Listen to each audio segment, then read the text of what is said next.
اللہ تعالیٰ فی الکلام المجید بسم اللہ الرحمن الرحیم افلا یتدبرون القرآن ام علی قلوب اقفالها صدق اللہ العظیم رب اشرح لی صدری ویسر لی امری واحلل عقدۃ من لسانی یفقہوا قولی ان اللہ وملائکتہ یصلون علی النبی یا ایہا الذین آمنوا صلوا علیہ وسلموا تسلیما۔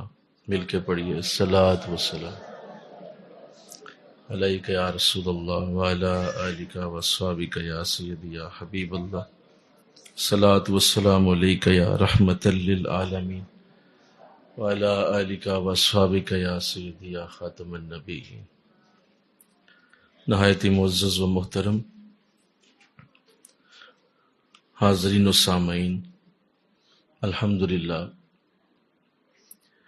قرآن آسان کورس کی آج تیسری نشست میں آپ سب تشریف لائے ہیں، اور اللہ کے کلام کو ترجمے کے ساتھ اور تفسیر کے ساتھ سمجھ کے پڑھنا اس کورس کی خاصیت ہے، اور امید ہے کہ جب یہ کورس ختم ہوگا تو آپ میں تفسیر قرآن کو پڑھنے کا جذبہ بہت زیادہ پیدا ہو چکا ہوگا، اور یہی اس کورس کا مقصد ہے کہ جب ہم اس سے فارغ ہوں تو ہمارے ذہنوں میں، ہماری سوچ میں یہ چیز راسخ ہو جائے کہ مرنے سے پہلے پہلے قرآن کو سمجھ کے جانا ہے،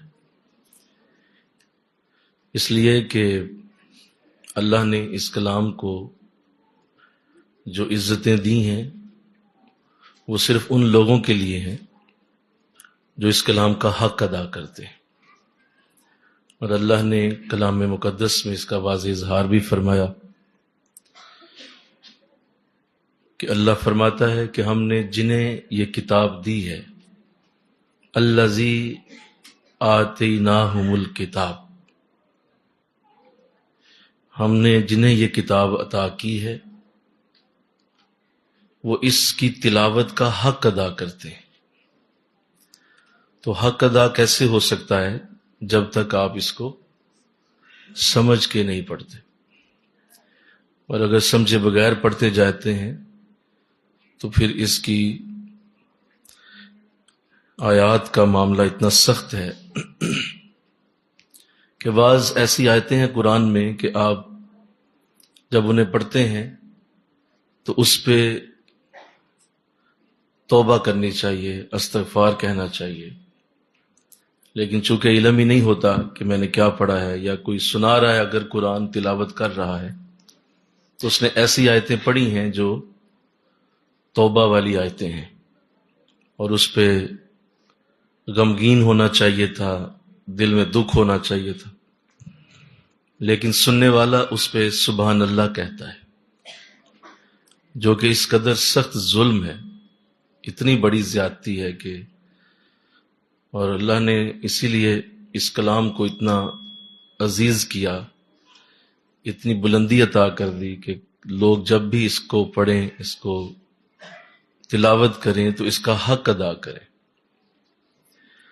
تو اللہ توفیق عطا فرمائے، انشاءاللہ کہہ دیجیے اللہ ہم سب کو توفیق دے، اور ہم زندگی میں اس کوشش میں لگ جائیں کہ جتنا بھی ہو سکے گا قرآن سمجھ کے جائیں گے اور سمجھیں گے، ایک پارہ صحیح، 2 پارے صحیح، 3 صحیح، چند صورتیں صحیح، لیکن کم از کم اتنی توفیق ہوگی کہ مجھے کوئی اگر پوچھے کہ آپ نے قرآن کے لیے کچھ عمل ایسا کیا ہے تو آپ بتا سکیں کہ ہاں فلاں صورت میں نے سمجھی ہوئی۔ تو چونکہ یہ آج وہ ماحول ہی نہ رہا جس ماحول میں یہ بات آپ سے کر رہا ہوں، کئی عرصے سے ہماری نسلوں میں یہ مرض جا چکا ہے، اور اس کا سب سے بڑا ثبوت وہ قرآن ہے جو ہمارے گھروں میں بغیر ترجمے کے نظر آتے ہیں، اور آپ جب بھی ایسے قرآن کو دیکھیں جس کے نیچے ترجمہ نہیں ہے تو کم از کم خود سے سوال کریں کہ کیا میں اس قرآن کو پڑھنے لائق ہوں؟ میں عرب ہوں؟ کیا میری ماں عرب ہے؟ کیا میرا باپ عرب ہے؟ کہ اس کے نیچے ترجمہ نہیں لکھا ہوا اور بغیر ترجمے کے میرے سامنے قرآن آ گیا ہے تو اسی طرح میں پڑھنا شروع کر دیتا ہوں. تو اس کا مطلب یہ ہے کہ آپ اس مرض کا شکار ہیں جو کئی سالوں سے ہماری نسل کو لگ چکا ہے کہ قرآن بغیر ترجمے کے سامنے آ گیا اور آپ اسے بغیر ترجمے کے ہی پڑھتے چلے جا رہے ہیں، اور آپ کو ذرا بھی اس بات کی ذرا بھی فکر نہیں ہو رہی کہ یہ آیت میں نے پڑھی ہے اس کا معنی کیا ہے.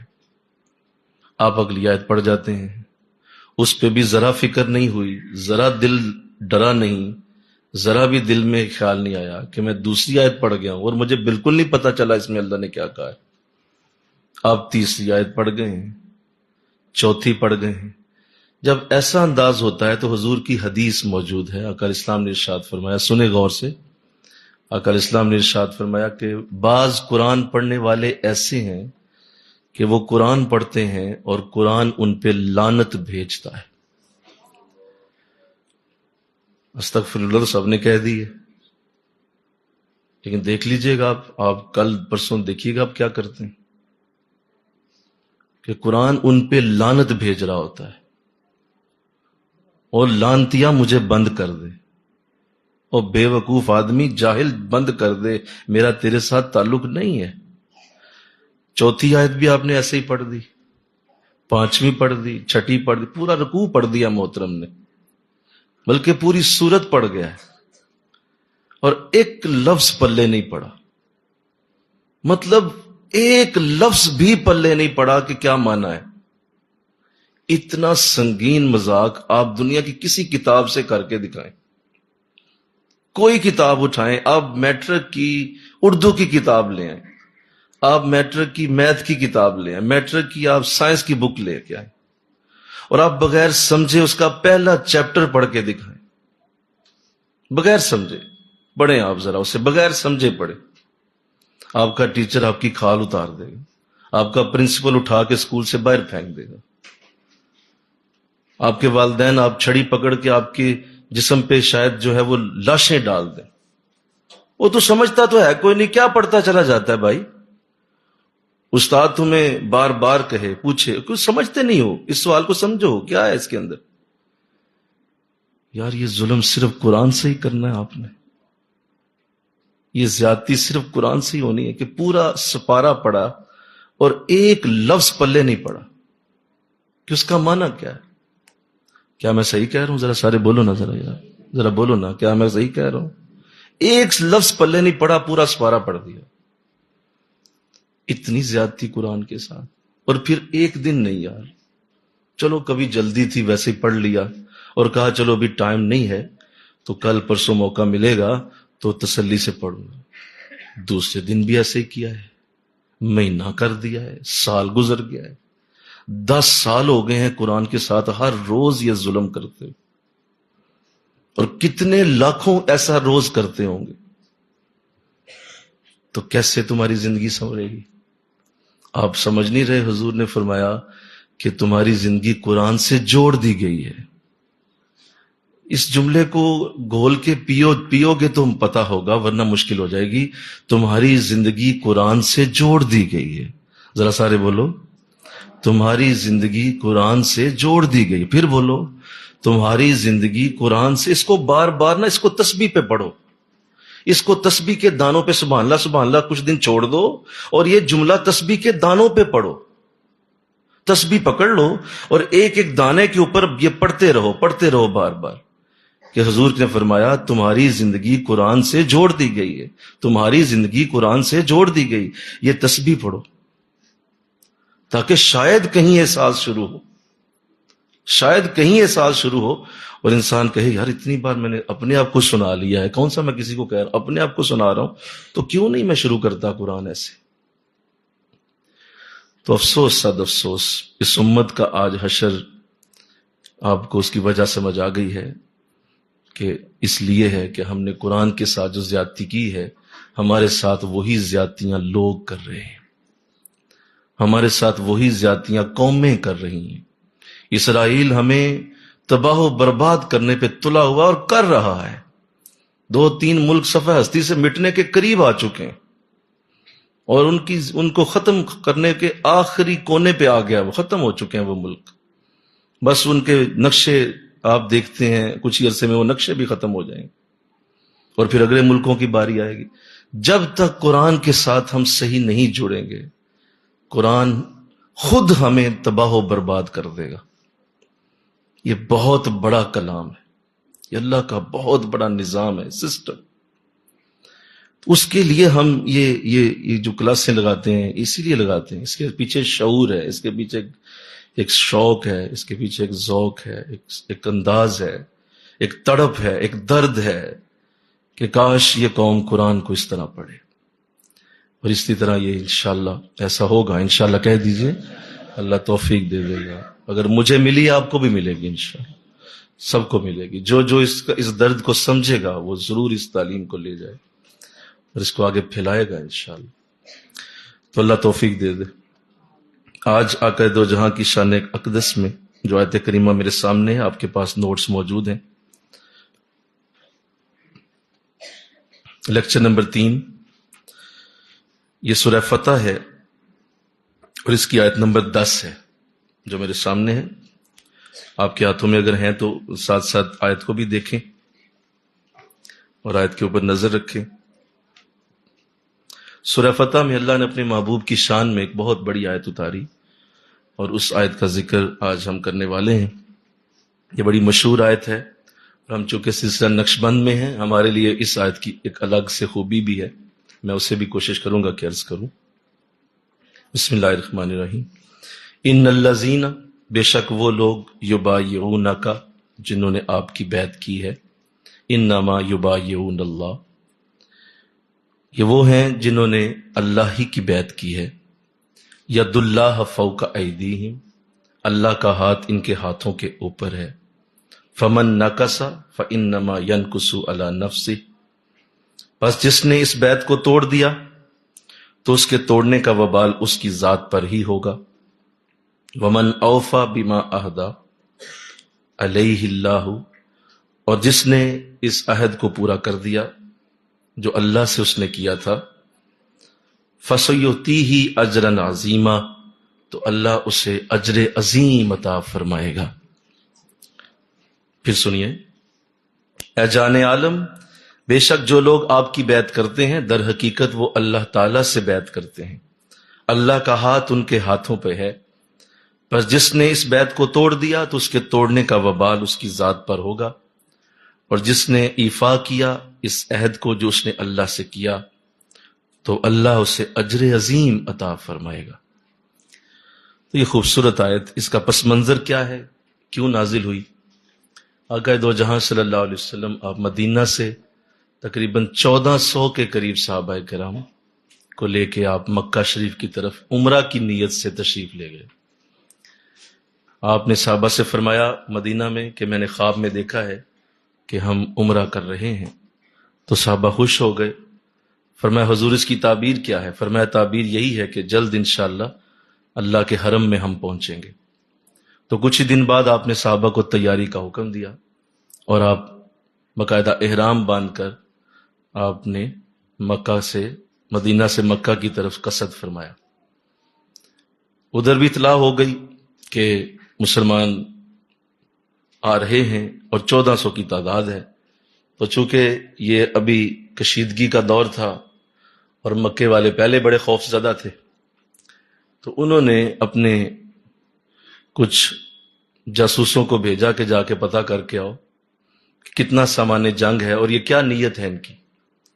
تو انہوں نے آ کے بتایا کہ نہیں، ایسا کچھ بھی نہیں ہے. ہم نے دیکھا ہے کہ ان کے پاس نہ کوئی جنگی سامان ہے اور نہ ہی وہ جنگ کے ارادے سے ایسا لگ رہا ہے کہ وہ آ رہے ہیں. انہوں نے تو احرام باندھے ہوئے ہیں اور سب احرام میں ہیں اور ایک ایک تلوار ہے اور وہ بھی نیام میں ہے اور کچھ بھی نہیں ہے، اور جانور ہیں قربانی کے لیے کچھ ساتھ رکھے ہوئے ہیں. اس کے علاوہ کوئی ایسی چیز نظر نہیں آئی، لہذا کوئی جنگ کا ارادہ لگتا نہیں. لیکن اس کے باوجود جو ہے سازشی لوگوں نے یہ اس وقت جو ظاہر ہے حضور کا ایک خوف تھا، ایک ڈر تھا کہ پتہ نہیں آ کے کسی اور کو نہ بلا لے، تو انہوں نے روک دیا، انہوں نے کہا جی ہم آپ کو مکے میں داخلے کی اجازت نہیں دیں گے، آپ مکے میں داخل نہیں ہو سکتے، ایسا نہیں کہ ہم کرنے دیں گے، کوئی پتہ نہیں ہے کہ آپ 1400 ہیں، کہیں کوئی چھپایا ہو اور کل کو جب آپ یہاں پہنچے تو کسی کو آپ نے پہلے سے خبر دی ہو، وہ بھی آ جائے اور مکے پہ حملہ ہو، تو ہم آپ کو مکے میں داخلے کی اجازت نہیں دیں گے۔ آ کر اسلام آپ حدیبیہ کے مقام پہ رک گئے، اور حدیبیہ میں آپ نے پڑاؤ فرمایا، اور وہاں پہ آپ نے پھر مشورہ کیا صحابہ سے، تو صحابہ نے فرمایا حضور کوئی حرج نہیں ہے، ہم جا کے گفت و شنید کر لیتے ہیں، کیونکہ ہم امن میں آئے ہیں، احرام باندھا ہوا ہے، تو لہذا ہم جنگ کے ارادے سے تو آئے نہیں ہیں، ہم جا کے گفت و شنید کر لیتے ہیں۔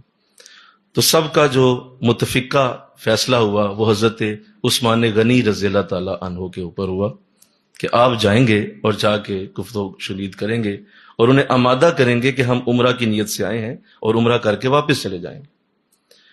ایسا اس لیے بھی تھا کہ کافی عرصہ ہو گیا تھا حضور مدینہ سے مکہ نہیں تشریف لائے تھے اور کعبہ شریف کی یاد ستاتی تھی، اور حضور مکہ کی طرف کھنچتے تھے، چونکہ آپ کا یہ آبائی شہر ہے، اور اللہ نے مکہ کو جو عزت بخشی کہ آپ کی ولادت باسعادت بھی مکہ میں ہوئی، تو لہذا آپ بڑی محبت سے مکہ کو یاد کیا کرتے تھے۔ تو چونکہ اس ارادے سے آپ آئے تھے تو آپ نے بھی فرمایا کوئی حرج نہیں، میرا بھی ارادہ واپسی کا نہیں ہے، تو جاؤ جا کے گفت و شنید کیجئے اور جا کے ان سے کہیے کہ ہم امن سے آئے ہیں اور امن سے ہی واپس چلے جائیں گے، کوئی ارادہ ایسا نہیں ہے۔ حضرت عثمان غنی رضی اللہ تعالیٰ عنہ تشریف لے گئے، اور جب آپ وہاں پہنچے تو جب انہیں علم ہوا کہ عثمان آ رہے ہیں تو سب نے آپ کا والہانہ استقبال فرمایا، کیونکہ حضرت عثمان غنی کی پرسنالٹی، شخصیت ایک بڑی خوبصورت شخصیت کے طور پہ مکے میں جانے جاتی ہے، اور ہر ایک کے گھر پہ آپ کے احسانات تھے، کوئی مکے میں گھر ایسا نہیں تھا جس پہ حضرت عثمان کے احسان نہ ہو، ہر ایک کے آپ کام آئے ہوئے تھے، ہر ایک کے ساتھ آپ کا کوئی نہ کوئی مالی معاملہ رہا تھا، لہذا ہر گھر نے آپ کو خوش آمدید کہا اور سب نے کہا کہ آپ تشریف لائیے۔ اور عثمان غنی جب پہنچے تو آپ نے فرمایا کہ میں جس کام کے لیے آئے ہوں وہ کیا جائے، کہا جی ضرور کریں گے، آپ کے ساتھ معاملات طے ہو جائیں گے، لیکن چونکہ آپ مکہ میں آ گئے ہیں تو ہم مہمان نواز لوگ ہیں، آپ ہمارے مہمان ہیں، اٹھیے آپ پہلے آب زمزم استعمال کیجئے، آپ طواف کعبہ کریں، عمرہ کر لیں، اور اس کے بعد صفا مروہ کی سعادت عمرہ کرنے کے بعد آپ آئیں بیٹھیں، پھر بات کریں گے، کھانا چانا کھائیں، آپ ہمارے مہمان ہیں۔ تو حضرت عثمان غنی رضی اللہ تعالیٰ عنہ نے وہاں ایک تاریخی جملہ ارشاد فرمایا، وہ تاریخی جملہ ہے اور ایسا جملہ ہے کہ اس نے بے شمار لوگوں کی اصلاح کی ہے، اللہ کرے ہماری بھی ہو جائے۔ آپ نے ارشاد فرمایا کہ تم مجھے عمرہ کی دعوت دیتے ہو اور طواف کعبہ کے لیے کہہ رہے ہو، وہ میرے سامنے کعبہ بھی ہے، میں حرم میں بیٹھا ہوں، کوئی حرج نہیں ہے، اٹھوں اور طواف بھی کر سکتا ہوں، میرا اپنا شہر ہے، تم سب میرے اپنے ہی لوگ ہو، لیکن اس وقت میں جس شخص کی وکالت کے لیے آیا ہوں وہ پیچھے بیٹھا ہوا ہے، وہ یہاں موجود نہیں ہے، اور وہ محمد رسول اللہ صلی اللہ علیہ وسلم کی ذات کریمہ ہے، ان کے لیے میں آیا ہوں، اور وہ میرا رسول پیچھے ہو اور میں اٹھ کے کعبے کا طواف کروں، لوگوں میں اس کعبے کو اپنے نبی کے بغیر دیکھنا بھی پسند نہیں کرتا۔ تو یہ ایک ایسا عقیدے کا جملہ ہے جو اللہ کرے ہماری سوچوں میں کہیں نقش ہو جائے، اور ہماری سوچوں میں کسی جگہ یہ جملہ کہیں جا کے لگ جائے، اور ہمیشہ کے لیے ہم اس جملے سے مزہ لیتے رہیں کہ وہ کیا ایمان تھا سیدنا عثمان غنی رضی اللہ تعالیٰ عنہ کا، کہ لوگوں تم مجھے کعبے کا طواف کرنے کو کہتے ہو، میں تو اسے دیکھنا بھی اپنے نبی کے بغیر پسند نہیں کرتا۔ ہاں وہ آئیں گے تو طواف ہوگا، عمرہ بھی ہوگا، سب کچھ ہوگا، لیکن چونکہ میں ابھی جس مقصد کے لیے آیا ہوں وہ مقصد پورا نہیں ہوا۔ اب یہ معاملہ بھی چل رہا تھا کہ ایک افواہ جو ہے وہ اڑا دی گئی، آپ اندر چلے گئے گفت و شنید کرنے کے لیے، کچھ وقت کے لیے باہر نہ آئے، تو ایک افواہ اڑا دی گئی کہ عثمان غنی شہید ہو گئے اور آپ کو شہید کر دیا گیا۔ اب یہ بات چلتی چلتی وہاں حدیبیہ میں بھی پہنچ گئی، حضور تک بھی بات گئی کہ حضور ایسا ہو گیا ہے، آپ نے تو بھیجا تھا لیکن ان ظالموں نے حضرت عثمان غنی کو شہید کر دیا۔ اب آقا دو جہاں صلی اللہ علیہ وسلم نے اسی وقت صحابہ کو حکم دیا کہ سارے اکٹھے ہو جاؤ۔ اب سارے اکٹھے ہوئے تو آپ نے پھر اپنا دایاں ہاتھ آگے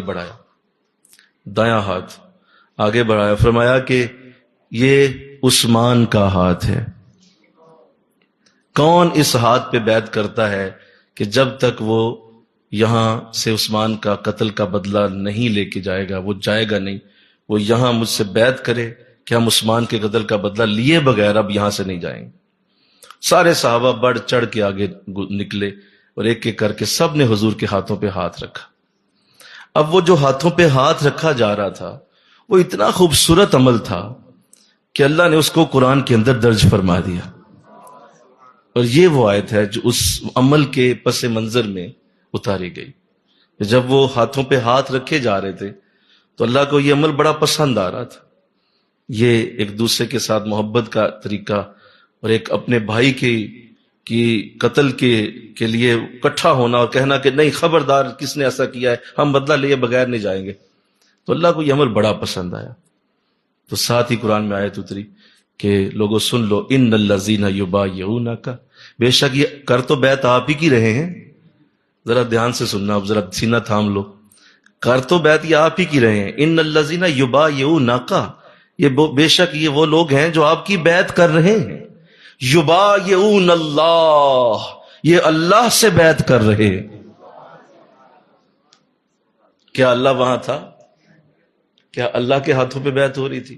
وہ دایاں ہاتھ کس کا تھا؟ وہ تو حضور کا تھا، اور آپ نے فرمایا کہ عثمان کا ہاتھ ہے، تو اس پہ اب بیعت سب نے کی ہے، تو اللہ نے کمال کر دیا، فرمایا کہ یہ جو تم بیعت کر رہے ہو یہ عمل اتنا پسند آیا ہے، یہ اتنا اچھا لگا ہے کہ خود خدا بھی اس میں شامل ہو گیا، ہم بھی شامل ہو گئے ہیں اس کے اندر، یہ ہمارے ساتھ بیعت ہو رہی ہے۔ ید اللہ فوق ایدیہم، جب وہ سارے ہاتھ رکھ دیے گئے نا تو حضور نے اپنا بایاں ہاتھ اٹھایا اور اوپر رکھ دیا، اور یوں درمیان میں صحابہ کے ہاتھ ہیں اور اندر سب سے اوپر حضور کا ہاتھ ہے، تو اللہ نے وہاں پھر دوبارہ کہا ید اللہ فوق ایدیہم، اللہ کا ہاتھ سارے ہاتھوں کے اوپر ہے۔ تم کہتے ہو دیوار کے پیچھے کا پتہ نہیں، تم کہتے ہو کہ فوت ہو چکے ہیں، یہاں تو حضور کی ذات کریمہ کو اللہ نے اپنی ذات کے ساتھ جوڑ دیا، ان کے ہاتھوں کو اپنا ہاتھ کہا، فرمایا یہ میرا ہی ہاتھ ہے، ید اللہ فوق ایدیہم، یہ ہاتھ جو تم اوپر دیکھ رہے ہو یہ میرا ہاتھ۔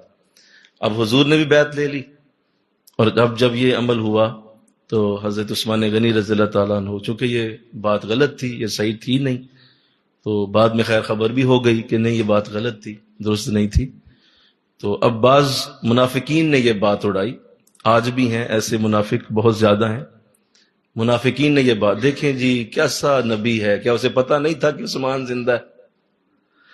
مطلب زندہ ہے تو اس کے قتل کے لیے بیعت کروا لی، اور دیکھیں جی پتہ ہوتا تو بیعت کیوں کرواتے؟ استغفار تو بولو نا یار، پتہ ہوتا تو بیعت کیوں کرتے؟ تو ایسے منافقین نے یہ جملے بولے، اور حضور کے لیے ایسا کہا گیا کہ اگر علم ہوتا تو کہہ دیتے جی چونکہ میں نبی ہوں مجھے پتا ہے کہ وہ موجود ہیں، تسلی رکھو ابھی کچھ ہی دیر میں اطلاع آ جائے گی، لہذا آرام سے بیٹھ جاؤ۔ ایسا نہیں کیا، اٹھے اور بیعت کر دی سب کی، اور کہا کہ اٹھیں اور میرے ساتھ بیعت کریں، سب نے کی۔ تو ان سے پھر علماء اور آج تک جو ظاہر ہے مفسرین بے شمار، پھر ظاہر ہے اس کی تفسیر کرنے والے، اور آج بھی بے شمار لوگ اس طرح کی گفتگو کرتے ہیں کہ آقا دو جہاں کا علم جو لدنی ہے، جو اللہ نے آپ کو خاص علم عطا کیا، اس حوالے سے گفتگو کی جاتی ہے کہ شاید نہیں پتا تھا عثمان غنی کے قتل کا اور بعد میں علم ہو گیا، تو چلو تھوڑی دیر کے لیے ویسے بس سمجھانے کے لیے کہ ہم مان لیتے ہیں کہ حضور کو نہیں پتا تھا، چلے مان لیا، کیا اللہ بھی نہیں جانتا تھا؟ ید اللہ فوق ایدیہم کیا ہے؟ اللہ کو تو پتا تھا نا کہ عثمان زندہ ہیں، مل کے کہو نا سبحان اللہ، اللہ تو جانتے تھے نا کہ عثمان زندہ ہیں، تو ید اللہ فوق ایدیہم، اللہ کا ہاتھ تمہارے ہاتھوں کے اوپر ہے، اللہ بھی بیعت کر رہا ہے، استغفر اللہ کو نہیں پتا تھا کیا؟ نہیں، جب اللہ آزماتا ہے نا تو پھر پتا ہوتے ہوئے بھی نہیں پتا چلتا، پھر آزمائش ہوتی ہے، لہٰذا وہ آزمائش کے لیے ایسا ماحول بنائے گا کہ دیکھیں کون کون اس وقت حضور کے ساتھ کھڑا ہوتا ہے اور کون کھڑا ہوتا ہے اور واقعی اس آزمائش کے وقت میں قریب آتا ہے اور وہ کہتا ہے کہ نہیں ہم بھی حاضر ہیں، بے شک ایک تلوار لے کے آئے ہیں لیکن جا کے لڑیں گے عثمان کے لیے۔ تو یہ پیر بھائیوں کی محبت بھی ظاہر ہوتی ہے، اس مل کے کہو نا سبحان اللہ، پیر بھائیوں کا پیار ظاہر ہوتا ہے، پیر بھائیوں کی محبت ظاہر ہوتی ہے، ایک دوسرے کے ساتھ ایک اٹوٹ رشتہ ظاہر ہوتا ہے کہ اگر اسے نقصان ہوا ہے تو ہم سب کا نقصان ہے، لہذا ہم کسی صورت واپس نہیں جانے والے۔ اور کئی اس آیت سے فائدے ہو گئے۔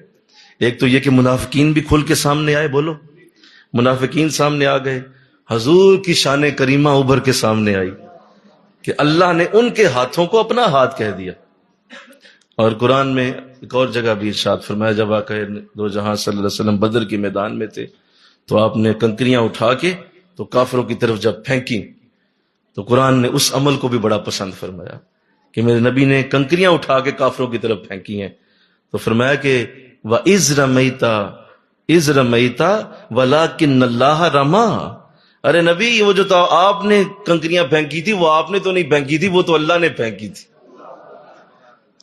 تو وہ تو حضور نے پھینکی، کہا نہیں آپ نے نہیں پھینکی، وہ میں نے پھینکی۔ اللہ، تو اللہ کی ذات کریمہ حضور کے ساتھ، اللہ یہ خدا تو نہیں ہے لیکن خدا سے جدا بھی نہیں ہے، یہ خدا تو نہیں، ذرا بول دو یار، لیکن خدا سے جدا بھی نہیں ہے۔ ہم یہ نہیں کہتے کہ آپ خدا ہیں، لیکن ہم یہ بھی نہیں کہتے آپ خدا سے جدا ہیں، ایسا نہیں کہتے ہم۔ لہذا یاد رکھیے کہ یہ دونوں ذاتیں علیحدہ ہی ہیں لیکن دونوں کی مرضی ایک ہے، دونوں کا منشا ایک ہے، دونوں کا مقصد ایک ہے۔ تو چونکہ حضور وہی کر رہے تھے جو اللہ چاہتا ہے، تو اللہ نے فرمایا کہ میرا ہاتھ تمہارے ہاتھوں کے اوپر ہے۔ لہذا یہ بیعت کا خوبصورت عمل جو حضور نے فرمایا، اس عظیم عمل کو قرآن نے سورہ فتح میں لکھا، اور حضور علیہ السلام کا یہ عظیم طریقہ نہ صرف آپ کی شان کی وجہ بنا، آپ کی عزت کا ایک معیار بنا، اور آپ کی عزت و برکت کو دنیا کے سامنے رکھ دیا گیا اتنے بڑے واقعے کے ساتھ، اس کے ساتھ ہی قیامت تک کے لیے بیعت کو بھی حضور کی سنت بنا دیا گیا۔ اور آقا کا طریقہ اس کائنات میں ہمیشہ جاری رکھنے کے لیے قرآن کی آیت اس پہ گواہ ہو گئی، قرآن کی آیت اس کے اوپر سند ہو گئی، قرآن کی آیت اس کے اوپر اپنا پورا ایک اتھینٹیکیٹ کر گئی کہ یہ عمل حضور نے کیا تھا صحابہ کے ساتھ، ہاتھوں میں ہاتھ دیا گیا تھا، ایسا ہوا تھا۔ اللہ تو اللہ توفیق عطا فرمائے جو آپ کی اس عظیم شان کو اللہ نے قرآن میں لکھا۔ لہذا بیعت ایک پراپر عمل ہے، ایک پراپر عمل ہے۔ میں چاہتا ہوں کہ میں آج کچھ سیر حاصل گفتگو کروں، بڑے عرصے سے اس موضوع پہ ہماری گفتگو نہیں ہوئی تھی، تو ہم چاہ رہے تھے کہ ساتھ شان کریمہ بھی بیان ہو اور ساتھ اس عظیم عمل کی فضیلت اور برکت بھی سامنے لائی جائے۔ اصل میں بیعت کیوں کی جاتی ہے اور اس کے پیچھے وجہ کیا تھی؟ اگر حضور ویسے ہی کہہ دیتے صحابہ کو تو کیا ٹھیک نہیں تھا؟ بولو، آپ ویسے ہی کہہ دیتے کہ بھائی سارے تیار ہو، سب نے جانا ہے مکہ اور ہم نے بدلہ لینا ہے، تو صحابہ کہہ دیتے کہ ٹھیک ہے حضور ہم تیار ہیں، لیکن آپ نے ہاتھوں میں ہاتھ کیوں دیا؟ وہ عمل کیوں کروایا گیا؟ اس کا مطلب ہے کہ وہ کچھ مس کرنے کا تعلق تھا، کچھ مس کرنا تھا، بولو جوڑنا تھا کچھ ہاتھوں کے ساتھ، ورنہ زبان سے بات ہو سکتی تھی اور حضور کہتے صحابہ مان لیتے، لیکن آپ نے ایسا نہیں کیا، آپ نے ہاتھوں سے ہاتھوں کو مس کروایا۔ اب یہ جو برکت ہے اس کو قرآن نے بیعت کا لفظ کہا، اور بیعت یہ بیع سے ہے، با یا اور عین، اس کا مطلب ہے خرید و فروخت، کچھ چیز خرید لی جاتی ہے اور کچھ فروخت کی جاتی ہے، اسے بیعت بولتے ہیں۔ یعنی جب کوئی شخص اپنی ذات، اپنی مرضی، اپنا ارادہ کسی کے حوالے کر دے اور اس سے جنت کا وعدہ لے لے تو اسے بیعت کہا جاتا ہے۔ کیا کرے بولو؟ اپنی مرضی، اپنا ارادہ کسی کے حوالے کرے اور کہے کہ میرا ارادہ آپ کی طرف، میری مرضی آپ کی طرف، اور آپ مجھے کیا دیتے ہیں؟ تو وہ کہتے ہیں جی میں اس کے بدلے تمہیں جنت دوں گا، جنت کا وعدہ ہے تیرے ساتھ، اکیلا جنت میں نہیں جاؤں گا جب تک تو میرے ساتھ نہیں ہوگا، تو اسے بیعت کہتے ہیں۔ یہ ایک پراپر عمل ہے، یہ ایک پراپر طریقہ ہے جو حضور کی بارگاہ سے ہمیں نصیب ہوا اور اللہ نے اسے جاری و ساری فرمایا، آج تک جاری ہے اور انشاءاللہ قیامت تک جاری و ساری رہے گا۔ تو انسان کی باطنی بیماریوں کی شفا کے لیے بیعت کی جاتی ہے۔ انسان کو باطن کی بیماریاں لگتی ہیں نا، غصہ ہے، حسد ہے، غیبت ہے، لالچ ہے، تکبر ہے، شہوت ہے، بہت ساری بیماریاں انسان کے جسم کے روح کے اندر، اس روح کی بیماری کو ٹھیک کرنے کے لیے بیعت کی جاتی اللہ۔ تو لہذا اگر کوئی ایسا نہ کرے اور خود ہی اپنی دوائی لے لے، بولو کیا کرے؟ خود ہی اپنی دوائی لے لے، تو اس کا مرنا آسان ہو جاتا ہے۔ میڈیکلی بھی اگر آپ خود اپنی دوائی لیں گے تو جلدی مر جائیں گے آپ۔ کیوں؟ کیونکہ آپ کسی سے مشورہ نہیں کر رہے، کسی پراپر ڈاکٹر سے آپ نے وہ نہیں لکھوائی تھی، آپ نے خود لے لی جا کے، تو آپ کا مرنا آسان ہے۔ ایسے ہی جو باطنی بیماریوں کا علاج بھی خود ہی شروع کر دے، اس کی باطنی موت جلدی ہو جاتی ہے۔ خود ہی ذکر شروع کر دے، خود ہی وظیفے شروع کر دے، خود ہی جو ہے فلاں وظیفہ شروع کر دیا، فلاں نام شروع کر دیا۔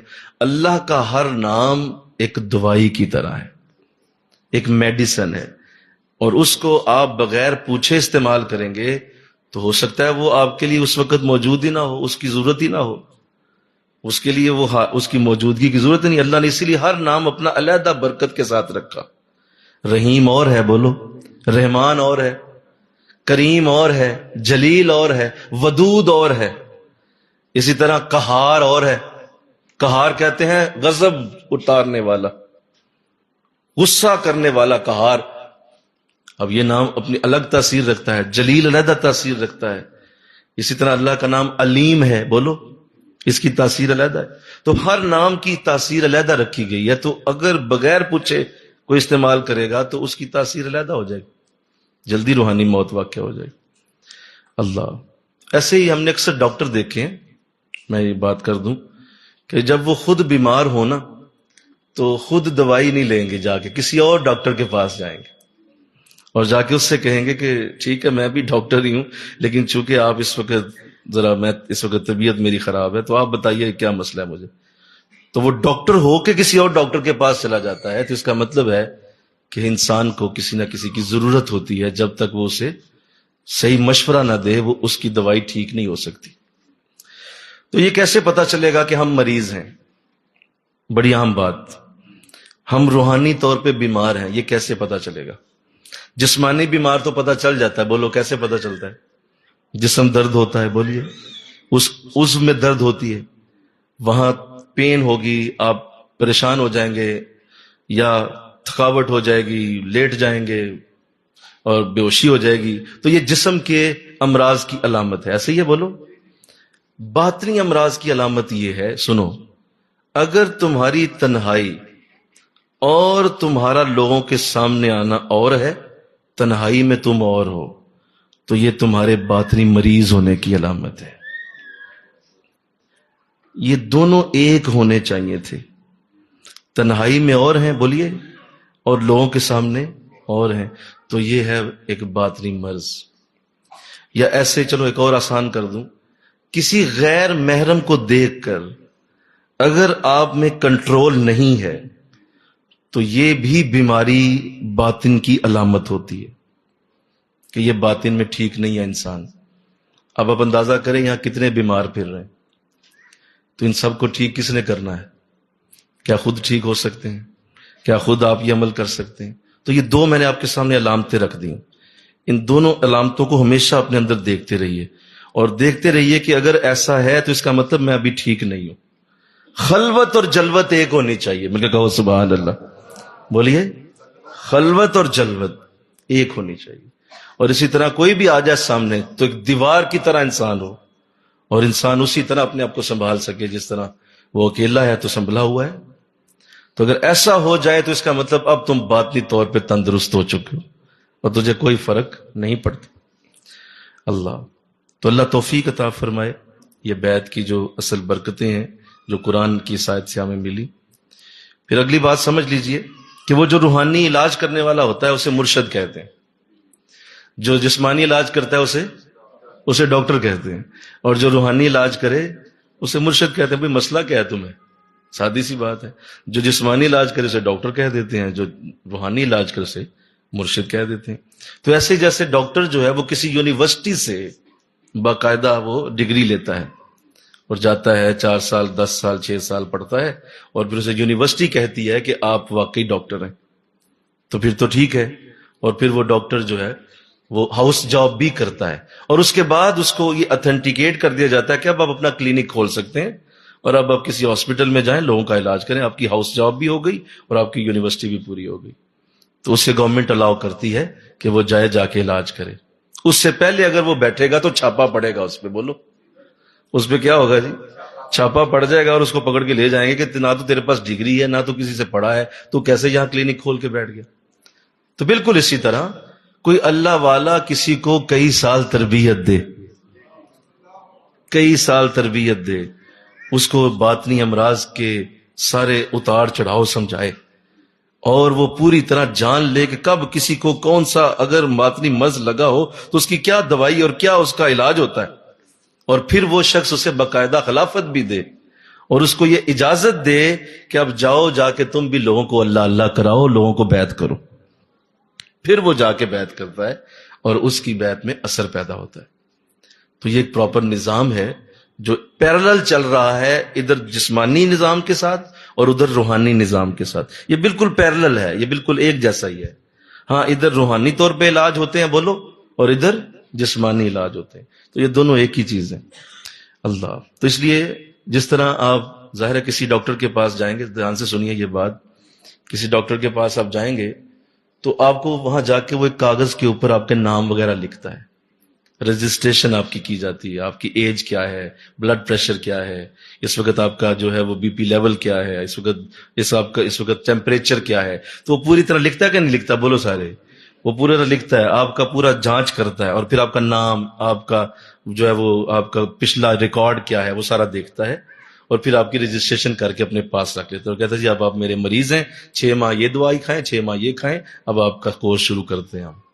تو رجسٹریشن مکمل ہو گئی. ایسے ہی جب کوئی مرشد کے پاس آتا ہے تو وہ اس کو بیعت کرتا ہے تاکہ اس کی رجسٹریشن میرے ساتھ ہو جائے اور پھر میں اس کا پراپر علاج شروع کر سکوں. مسئلہ کیا ہے اس میں؟ آسان کر دیا میں نے، بولو نظر. رجسٹریشن ہے نا، بیعت. آ جائیں، تسلی کریں، اب بیٹا آپ ہمارے زیر علاج ہیں، لہذا آئیں اور اپنا علاج شروع کرائیں تاکہ آپ کے جتنے بھی روحانی امراض ہیں وہ ٹھیک ہوں، اور ہم تمہیں اس طرح بنا دیں کہ کل حشر کے دن جب تم اللہ کے سامنے جاؤ تو اللہ نے فرمایا کہ اس دن تمہیں کوئی شے فائدہ نہیں دے گی، نہ مال نہ تمہاری اولاد. ہاں تمہیں ایک پاک دل فائدہ دے جائے گا. وہاں پہ وہ پاک دل جو لائے گا نا وہ تمہیں فائدہ دے گا. تو وہ پاک دل کرنے کے لیے کسی پاک دل والے کے پاس بیٹھو گے تو پاک دل ہوگا نا. تو قرآن کہہ رہا ہے کہ پاک دل لاؤ گے تو فائدہ لے لو گے مجھ سے. تو وہ پاک دلی کہاں سے آئے گی جب تک وہ رجسٹریشن نہیں ہوگی، وہ بیعت کا عمل نہیں ہوگی. تو اللہ سمجھنے کی توفیق دے. اصل میں بیعت جو ہے یہ اصل میں توبہ ہے. کیا ہے بولیے؟ یہ توبہ ہے. اصل میں لفظ بیعت ہی ہے لیکن اس کو آپ توبہ کہہ سکتے ہیں. یہ ایک توبہ ہے اور توبہ کے کلمات ہیں، اور شیطان اور نفس پھر بڑا اس میں گمراہ کرتا ہے.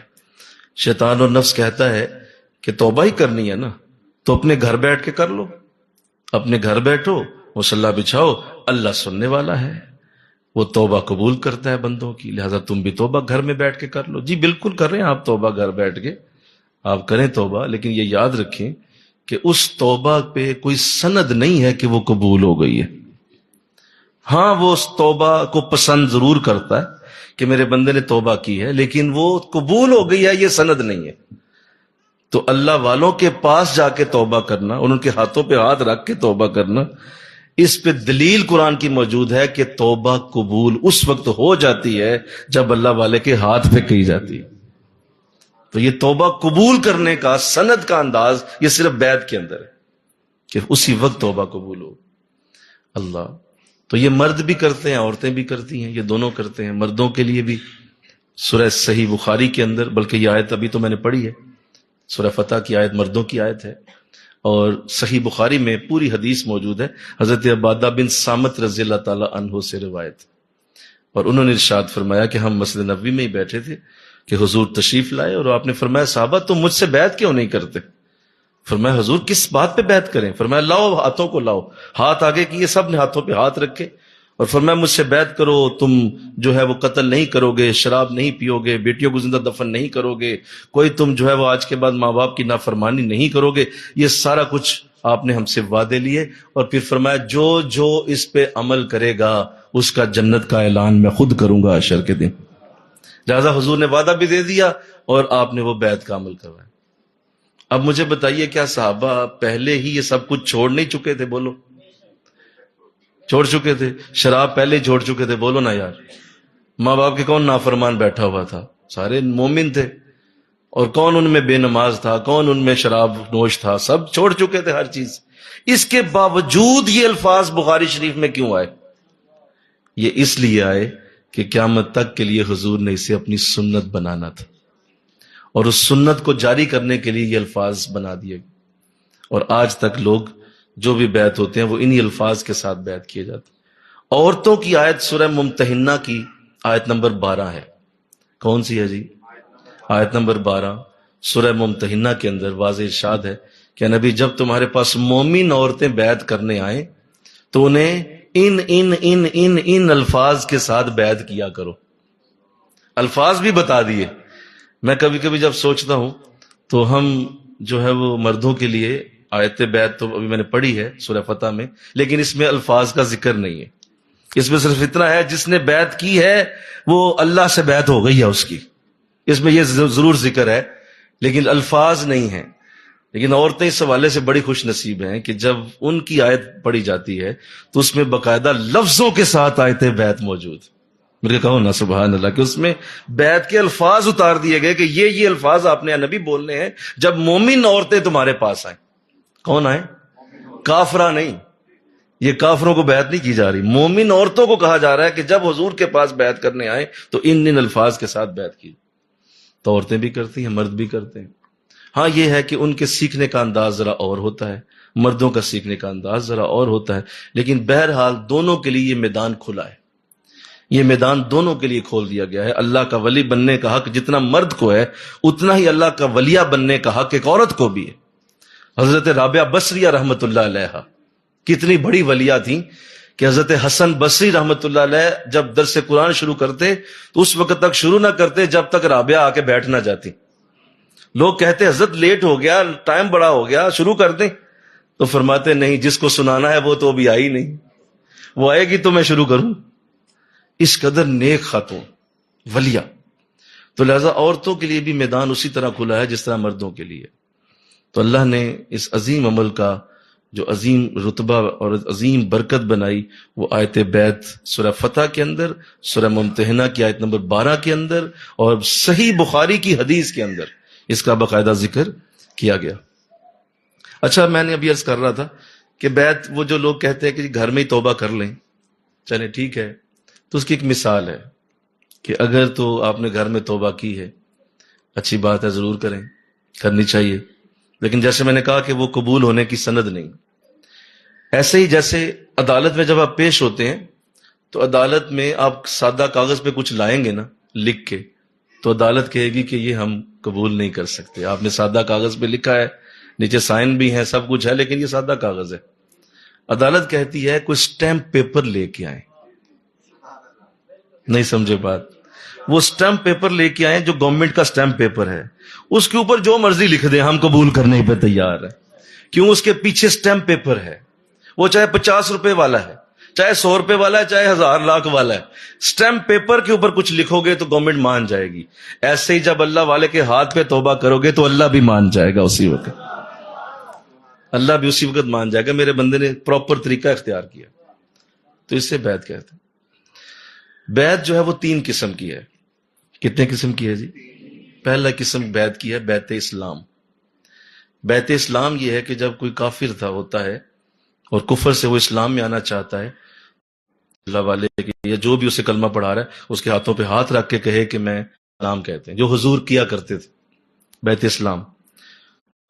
کبھی ایسا بھی ہوتا کہ آپ اپنے صحابہ کو جہاد کی طرف بلانے کے لیے بھی بیعت کرتے اور فرماتے مجھ سے بیعت کرو، جس طرح ابھی یہ ذکر ہے جس کا، یہ بیعت جہاد ہے کہ جہاد کے لیے کہا گیا کہ سب حضرت عثمان کا بدلہ لیے بغیر نہیں جائیں گے. تو یہ بیعت جہاد ہے. بولو کیا ہے؟ یہ بیعت جہاد ہے کہ آپ سب نے مل کر اس پہ ہاتھ رکھا اور کہا کہ ہم نہیں جائیں گے. تیسری قسم جو ہے وہ بیعت توبہ ہے. اپنے گناہوں سے، اپنی زندگی کے ان ایسے معاملات سے جو آپ سے ہو چکے ہیں، اب اس سے بچنے اور اس سے نکلنے کے طریقے کو بیعت توبہ کہا جاتا ہے. کہ آپ توبہ کرتے ہیں باقاعدہ اور کہتے ہیں کہ میں اپنے پچھلے سارے گناہوں سے معافی چاہتا ہوں، آپ گواہ ہو جائیں میں نے آپ کے سامنے توبہ کر لی ہے. تو اسے بیعت توبہ کہا جاتا ہے. جو میں نے ابھی عرض کیا کہ اللہ نے اپنے نبی کے ذریعے یہ تینوں بیعتیں ہمیں عطا فرمائی ہیں. تو لہٰذا اس لیے یہ ذہن نشین رہنا چاہیے کہ بیعت بڑا خوبصورت عمل ہے. جیسے دیکھیے کہ اگر ایک شخص خوشبو لگانا چاہے لیکن خوشبو لگانے سے پہلے اس کے جسم پہ پسینہ ہے تو وہ پسینہ اسی طرح ہے اور آپ اسی کے اوپر دوبارہ پرفیوم لگا لیں یا خوشبو لگا لیں تو ایسا مناسب نہیں ہے. وہ خوشبو لگائی بھی نہ لگائی ایک جیسی ہو جائے گی کیونکہ آپ نے پسینہ صاف نہیں کیا. تو ایسے ہی وہ توبہ کرنا اصل میں پچھلے گناہوں کو صاف کرنے کے برابر ہوتا ہے. آپ توبہ کر لیتے ہیں، اب پچھلے گناہ ختم، اب دوبارہ سے ایک نئی زندگی شروع ہوتی. تو اس لیے بیعت کی جو ترتیب ہے وہ ضروری ہے. قرآن میں اللہ نے بہت سارے مقامات پہ اس کی طرف توجہ دلائی ہے. میں اب قرآن کی کچھ آیات آپ کے سامنے رکھتا ہوں. امید ہے اس سے بھی اس موضوع کو ہم بہت اچھے انداز سے آگے لے جائیں گے. قرآن میں سورہ فاتحہ میں ہی بیعت کا ذکر ہے. مل کے کہو سبحان اللہ. کہاں بولو؟ کمال ہو گئی. اہدنا الصراط المستقیم، مولا مجھے سیدھا راستہ دکھا دے. صراط الذین انعمت علیہم، ان لوگوں کا راستہ دکھا جن پہ تیرا انعام ہوا. تو اللہ سورہ فاتحہ میں ہی بیعت کا ذکر کر رہا ہے اور تم صحیح کہلوا رہا ہے مانگو مجھ سے کہ سیدھا راستہ دے دے اور ان لوگوں کا راستہ دے دے جن پہ تیرا انعام ہوا. اچھا عجیب بات ہے کہ نماز میں مانتا ہے اور مانگتا بھی ہے. نماز سے باہر نکلتا ہے تو کہتا نہیں میں کل ہی ٹھیک ہوں، مجھے ضرورت ہی کوئی نہیں کسی، میں خود ہی کا سب کچھ ہوں، خود ہی ٹھیک ہوں، مجھے کیا ضرورت ہے کسی. اور بھائی نماز میں آپ کیا کہہ رہے تھے؟ وہ تو فاتحہ پڑھ رہا تھا میں. تو فاتحہ کیا کہہ رہی ہے؟ فاتحہ کہہ رہی ہے مجھے ان لوگوں کا راستہ دے دے جن پہ تیرا انعام ہوا. ان لوگوں کا راستہ دے، میں ان لوگوں کے راستے پہ چلوں جن پہ تیرا انعام ہوا. اچھا باہر نکلتا ہے پھر کہتا ہے نہیں میں تو نہیں مانتا. بھئی آپ فاتحہ پڑھ رہے تھے. اوہو وہ تو میں ویسے نماز میں پڑھ رہا تھا. او بھئی آپ سمجھ نہیں رہے آپ نماز میں کیا پڑھ رہے ہیں. اللہ ہر فاتحہ میں تمہیں کسی اللہ والے کی طرف بھیج رہا ہوتا ہے. مجھے کہو نا سبحان اللہ. ہر فاتحہ میں 2 رکھتے ہیں 2 بار اللہ بھیجے گا، 4 رکھتے ہیں بولو نا سارے 4 بار بھیجے گا. سارے دن میں 47 رکھتے پڑھی جاتی ہیں. 47 بار تم ہر روز اللہ والوں کا راستہ مانگتے ہو بھائی، اور باہر نکل کے کہتا ہے میں نہیں مانتا. عجیب آدمی ہے یار، تیری عقل پہ ماتم ہی ہونا چاہیے. اور کہاں سے پڑھا تو نے، اور کس نے تمہیں پڑھا دیا ہے؟ تمہیں سمجھ نہیں آ رہی کیا پڑھ رہے ہو قرآن میں؟ ہر فاتحہ کے اندر تم سے یہی دعا اللہ کرا رہا ہے کہ شاید کبھی اس کو سمجھ آئے، لیکن نہیں.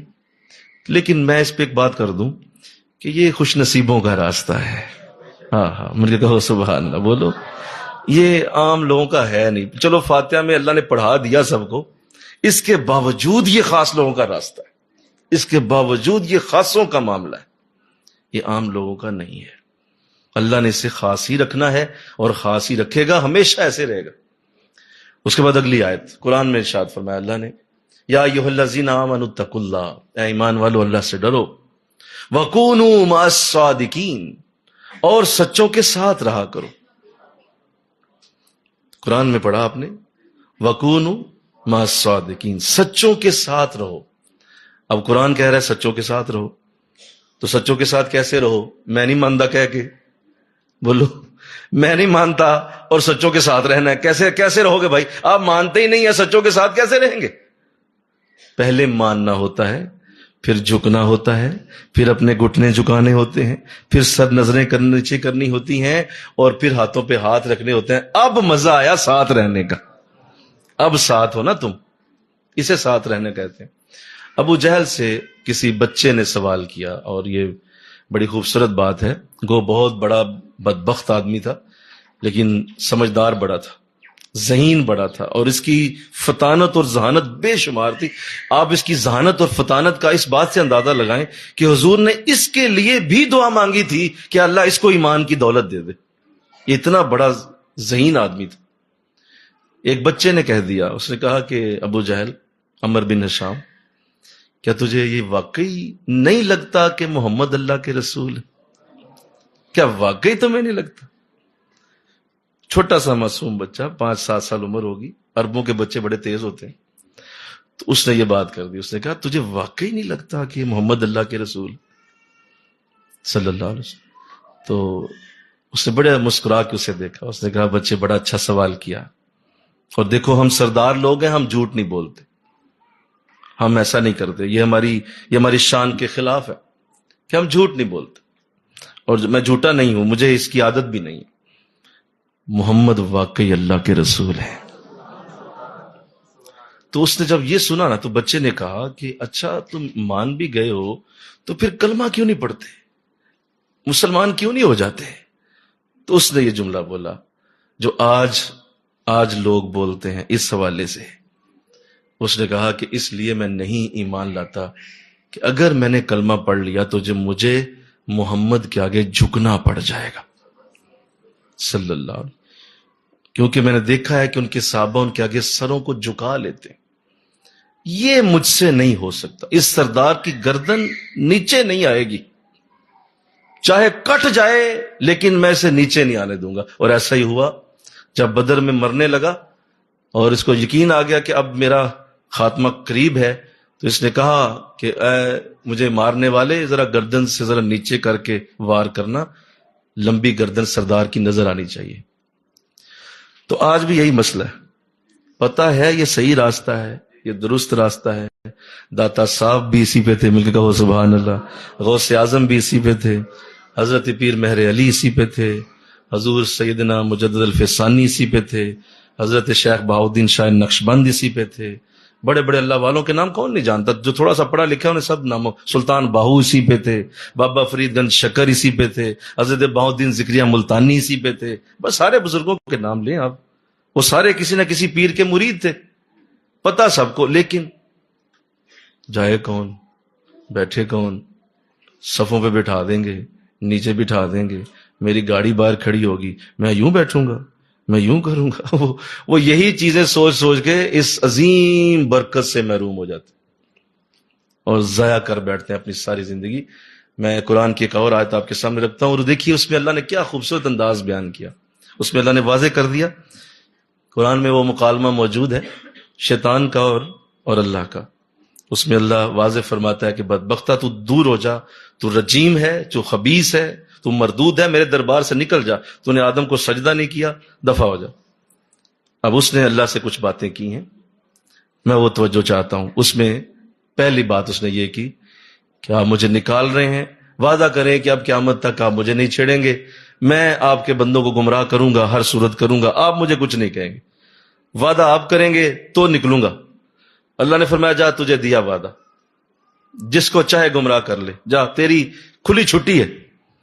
تو اس نے کہا ٹھیک ہے، اب دوسری بات میں کر کے جاتا ہوں، اس لیے کہ یہاں پہ واپس اب میں نے نہیں آنا، اس دربار سے آج میری آخری حاضری ہے۔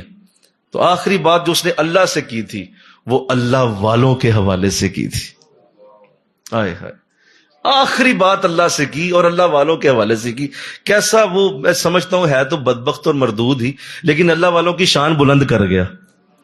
اور میں نے ایک جملہ پڑھا ہے شاید کے نیچے، میں اس مفسر پہ قربان جاؤں، وہ کیسی سوچ رکھتے ہیں۔ انہوں نے کہا کہ میں اس بات پہ جب سوچتا ہوں نا کبھی کہ اس شیطان جاتے ہوئے اللہ والوں کی شان بلند کر گیا، تو پتہ نہیں اس بات کا حشر کے دن اللہ اسے کوئی فائدہ ہی نہ دے دے، کوئی فائدہ ہی نہ دے دے کہ یہ اللہ والوں کی جاتے جاتے شان بلند کر گیا۔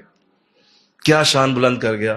اس نے کہا کہ سنو مولا، میں آج کے بعد نہیں آنے والا یہاں، لیکن تیرے کچھ ایسے بندے ہوں گے جو میرے قبضے میں نہیں آ سکتے، وہ میرے نرغے میں نہیں ہوں گے، میں جتنا بھی ان پہ زور لگاؤں گا، میں جتنا بھی کوشش کر بیٹھوں گا، وہ میرے نرغے میں کبھی نہیں آئیں۔ لہذا آج ہی مان کے جاتا ہوں، ان کے سوا تیرے کسی بندے کو نہیں چھوڑوں گا، تیرے ہر بندے کو گواہ کروں گا، اس کو پوری کوشش کروں گا کہ اس کو دوزخ کی تہوں تک لے جاؤں، لیکن وہ بندے آج ہی بتا رہا ہوں میرے نرغے میری کوشش کے باوجود نہیں آ سکیں گے۔ اے اللہ تو انہیں خود محفوظ کر چکا ہے، میں جانتا ہوں، مل کے کہو نا سبحان اللہ۔ تو یہ شان کی آیتیں شیطانوں کا باپ بھی مان گیا۔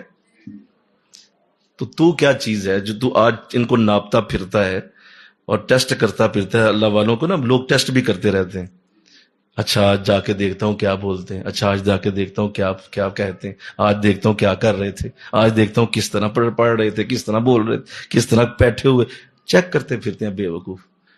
اور یہاں تو شیطان کا باپ بھی پناہ مانگ گیا بھائی، وہ کہہ گیا کہ ان لوگوں کو میں نہیں، ان کے قبضے میں نہیں آ سکتا، یہ اور چیز، اور تم جو ہے وہ سمجھتے ہو کہ تم انہیں جان پاؤ گے، تو ایسا نہیں ہوتا۔ تو اللہ والوں کا اقبال بلند کرنے میں شیطان بھی شامل ہو گیا، مل کے کہو نا سبحان اللہ۔ یہ کیسی عزت ہے، کیسی شان ہے۔ تو اللہ نے کمال برکت دی اس عمل کو، کمال رحمت فرمائی، اور آج تک دنیا میں جتنے بھی نیکوں کے راستے پہ چلے ہیں وہ اسی راستے کے ساتھ جاری ہوئے، وہ اسی راستے کے اوپر رہے۔ الحمدللہ کہو جنہیں اللہ نے یہ راستہ عطا فرمایا، الحمدللہ۔ ذرا بولو نا یار، ذرا کھل کے بولو نا، کبھی اپنے اس راستے پہ شکر ادا کیا کرو، اور اس کا شکر ادا کرو جس نے تمہیں یہ راستہ دیا ہے، اس کو ضرور یہ کہو کہ آپ کا شکریہ، آپ نے ہمیں اس راستے پہ ڈال دیا، ورنہ اس کی اوقات ہی کیا تھی۔ خس خس جنہ قدر نہ میرا، میرے صاحب نو وڈے آئیاں۔ یہ مان لو، یہ سچ ہے، یہی درست ہے۔ اللہ یہی چاہتا ہے کہ میرا بندہ بس کسی کے لیے تعریف کرتا رہے، کسی کو کہتا رہے، اور ہم سب کے ہادی و مرشد حضرت محمد رسول اللہ صلی اللہ علیہ وسلم کی ذات، ہم سب کے مرشد اصل میں وہی ہیں، اور ہم سب مل کر انہی کا شکریہ ادا کرتے ہیں کہ انہوں نے ہمیں اللہ تک پہنچایا۔ اللہ، اور ان کے ہاتھ کو اللہ نے بیعت کے عمل کے دوران اللہ کا ہاتھ کہا۔ میں یہاں توجہ چاہوں گا، ایسے ہی جب کوئی بیعت ہو رہا ہوتا ہے، جب کوئی بیعت ہو رہا ہوتا ہے تو اس عمل کے دوران جب شیخ اس کے ہاتھوں میں ہاتھ رکھتا ہے تو سنیں ذرا، اللہ کرے یہ بات سمجھ آئے، وہ جو تمہارا ہاتھ ہے وہ صحابہ کے ہاتھ کی مانند ہے، اور جو مرشد کا ہاتھ ہے وہ حضور کے ہاتھوں کی مانند ہے، اور اس کے اوپر وعدہ ہے کہ اللہ کا ہاتھ ہوگا۔ ہائے ہائے، وہ ترتیب تو وہی ہے نا، بولو نا، تمہارا ہاتھ صحابہ کے ہاتھ جیسا، اور مرشد کا ہاتھ اللہ کا، حضور کے ہاتھ جیسا، اور حضور کے ہاتھوں کے اوپر اللہ کا ہاتھ۔ لہذا اس لیے بیعت کے اندر یہ برکت آتی، اس لیے بیعت کے اندر یہ رحمت آتی، اس لیے فضل آتا ہے کہ یہ ڈائریکٹ اللہ کی بارگاہ تک برکت پہنچانے والی ایک خوبصورت ترتیب ہے جو اس کے بغیر ممکن نہیں۔ اللہ، تو آئیے اپنی گردن میں کسی کا پٹا ڈال لیجئے، کبھی ایسے نہ رہیے گا، بے نسبتیں نہ رہیے۔ انشاءاللہ کہو نظر سارے، ہم نسبت والے ہیں، ہم اپنی نسبت کو اور مضبوط کر رہے ہیں، ہم بے نسبت نہیں رہیں گے انشاءاللہ۔ اپنی نسبت کو اور مضبوط کیجئے، بے نسبتیں نہ رہیے، کسی کا پٹا اپنے گلے میں رکھیے۔ بلکہ آپ گلیوں میں دیکھتے ہوں گے بہت سارے کتے پھرتے ہیں بغیر پٹے کے، اور جو بغیر پٹے کے پھرتا ہے لوگ قتل مار دیتے ہیں اسے، لیکن جس کے گلے میں پٹا ہوتا ہے نا، لوگ کہتے ہیں نہیں لگتا کسی کے گھر کا ہے، اسے چھوڑ دو، جانے دو، خود ہی چلا جائے گا اپنے گھر، اسے کچھ نہیں کہتے۔ ارے کتا بچ جاتا ہے، ہم انسان کیوں نہیں بچیں گے؟ جس کے گلے میں کسی کا پٹا ہو ہم کیوں نہیں بچیں گے؟ تو اس لیے کبھی ایسا رسک نہ لینا لائف میں، سنو، رسک نہ لینا اس کے بغیر، یہ رسک کی لائف ہے، پتہ نہیں کب موت آ جائے، پتہ نہیں کب موت آ جائے۔ میرے حضرت اللہ ساری رحمت ہمارے شیخ پہ نازل فرمائے، آپ ایک بات جب کیا کرتے تھے نا تو بڑا ہی مزہ آتا تھا بیعت کے حوالے سے، کبھی آپ یہ بات کرتے تھے، کرتے رہتے ہیں کبھی، تو دوبارہ کبھی سننے کی توفیق ملے، انشاءاللہ دوبارہ ملے۔ وہ بڑی خوبصورت بات کیا کرتے ہیں، وہ کہتے ہیں کہ چلو ساری چیزیں چھوڑو یار، باقی چیزیں چھوڑ دو، ایک چیز ایسی ہے جو بیعت کا ایسا فائدہ ہے جو تمہیں ضرور اس بات کی طرف راغب کر دے گا کہ اس سے بڑی کوئی چیز نہیں۔ فرمایا وہ ایسا فائدہ، وہ کیا ہے کہ جب کوئی فوت ہونے لگتا ہے تو ایک طرف شیطان پوری کوشش کرتا ہے کہ اس کا ایمان لے جائے، وہ ضرور کوشش کرتا ہے، آخری دموں تک آئے گا، آخری نرخرے تک، جب تک تمہارے نزع کا عالم تمہارے اوپر آئے گا، اس وقت شیطان کھڑا ہوگا اور تمہارے ایمان کو لینے کی پوری کوشش کرے گا۔ اور ایک طرف تو وہ کوشش کرے گا، دوسری طرف رب پوری کوشش کرے گا کہ میرا بندہ ایمان لے کے دنیا سے جائے۔ اور جب بندہ ایمان لے کے دنیا سے جائے تو اس کے لیے اللہ فرماتا ہے، اللہ قرآن میں فرماتا ہے، اس کا باقاعدہ ذکر ہے کہ تمہارا امام جو ہے اس کو تم پہ متعین کر دیا جائے گا اور تمہارے قریب لایا جائے گا، اور کہا جائے گا دیکھ تیرا امام تیرے سامنے ہے، اس کو دیکھ کے کلمہ پڑھ کے تو میرے بارگاہ میں آ جا۔ تو ایمان کی ضمانت شیخ کے ساتھ مرتے دم میں ہوتی ہے۔ یہ چھوٹا ہے کرم، بولو نا ذرا، باپ نہیں آئے گا تیرے سامنے، اس موت کے وقت میں بھائی نہیں آئے گا، خیال کے اندر ماں نہیں آئے گی، خیال کے اندر تیرا کوئی دوست نہیں آئے گا، اس خیال کے اندر تیرا مرشد ہی آ سکتا ہے وہاں، اور وہ تجھے اس وقت بتائے گا بیٹا کلمہ پڑھ کے جا یہاں سے۔ اور کئی گواہ ہیں اس پہ، بے شمار کتابیں لکھی گئیں، جو لوگ نزع کے عالم میں تھے، ان کے شیخ آئے اور انہوں نے آ کے ان کو کلمہ پڑھا کے تو دنیا سے رخصت کیا۔ کئی مثالیں موجود ہیں۔ تو مجھے بتائیں، دنیا جیسی گزری، سوکھی گزری، گیلی گزر گئی، نمکین گزر گئی، میٹھی گزر گئی، لیکن مسئلہ آخری وقت کا ہے، بولو نا، اصل مقام آخری وقت کا ہے، وہ جو آخری ٹائم آنے والا ہے اس وقت کیا ہوگا، وہ اصل برکت ہے، اور وہاں شیخ کام آئے۔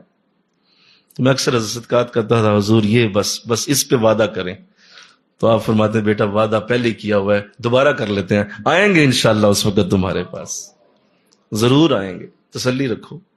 اور یہ وعدہ ہم سے جب انہوں نے کیا تو میں نے کہا حضور یہی وعدہ باقیوں کو بھی نہ دے دوں؟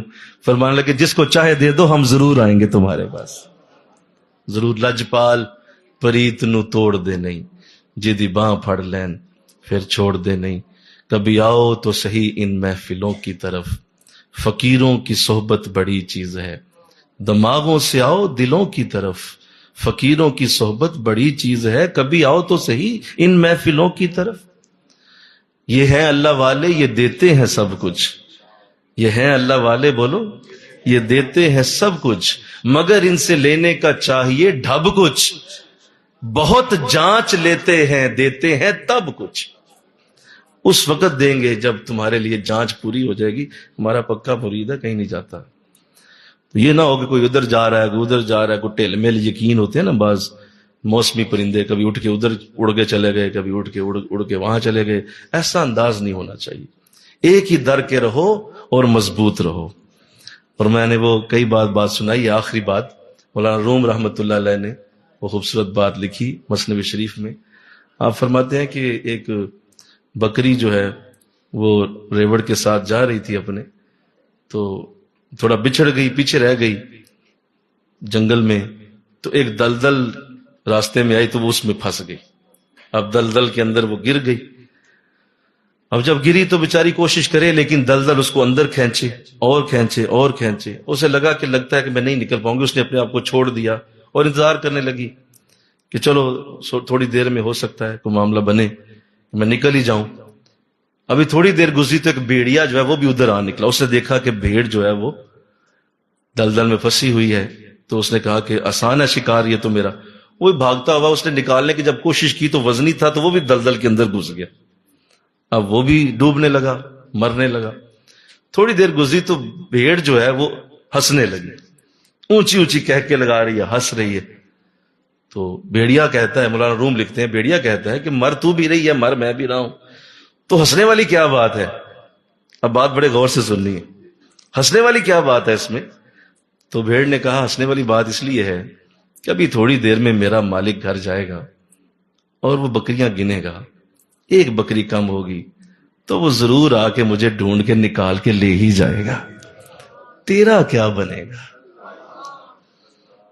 تیرا نہ کوئی والی نہ تیرا وارث، اس لیے ہنس رہی ہوں کہ ابھی تھوڑی دیر میں تو چلی جاؤں گی، تیرا کیا بنے گا؟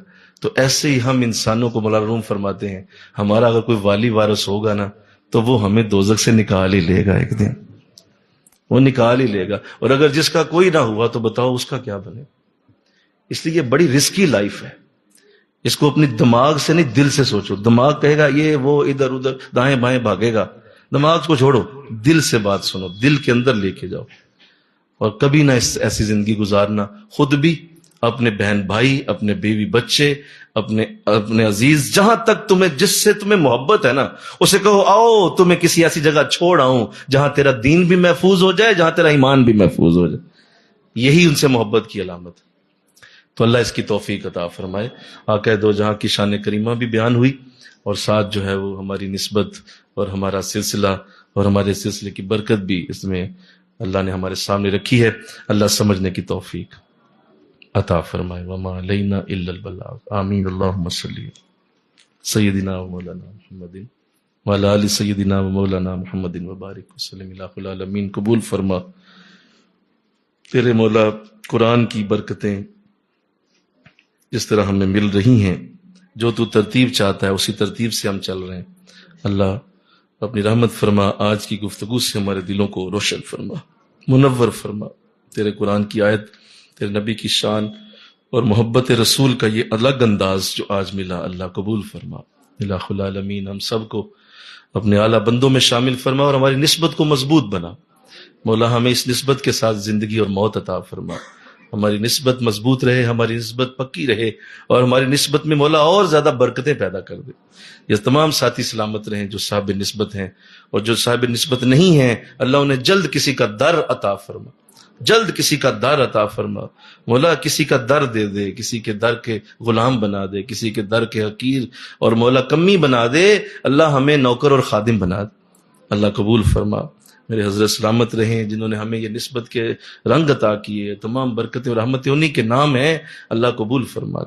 جو جو دل میں دعا لے کے ساتھی بیٹھے ہیں، بچیاں بیٹھی ہیں، مولا ان سب کے دلوں کی دعائیں قبول فرما لے۔ استغفر اللہ ربی من کل ذنب واتوب الیہ، لا حول ولا قوۃ الا باللہ العلی العظیم، وصلی اللہ تعالی رسول خیر خلقہ محمد وآلہ وصحبہ اجمعین۔ السلام علیکم ورحمۃ اللہ وبرکاتہ۔